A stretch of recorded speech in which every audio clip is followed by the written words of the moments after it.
Kawat kabar jong kejingkiran penbej put hapdeng Menteri Rangba jong gejala Assam bar Menteri Rangba jong gejala Meghalaya kala sedang hening kesengi balang ketah ke arpusau terik ujemang arjar arpulai hapo ke guest house Koina Dora Hagawati. Nagaliang jong ke sarkar jong gejala Assam gibalwan maningsim benta ki kentup yo Menteri Rangba gejala Uhimanta Biswa Sarma ki Menteri Sarkar ki bakentup yo Atul Bora Upijush Hazarika Uchandra Mohan Patowai lembat ki he sarkar.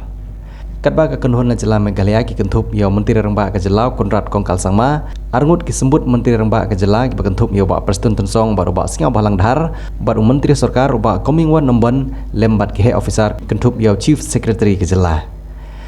Ka jingkran hakne kenti jong kawat kabar kalong nak benta ki Hindu teli ki jaka ki berang dan padeng jong ke jingya kaja ki bakentup ya kalangpi ka Bordwar ka Nongwa Mau Temur ka Desh Dumri Blok 1 bar Blok 2 bar Siar Khanduli.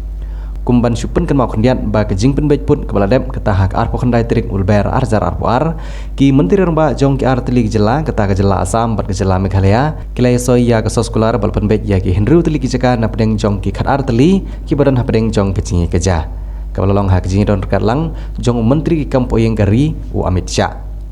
Ya kini kisos kular lai soy pedeng ki arngut ki Menteri Rangba jong ki arteli gejela kata gejela Assam bat gejela Meghalaya ha ka jingi don lang jong ki Chief Secretary na baro arteli gejela lembat ki officer na Ministry of Home Affairs.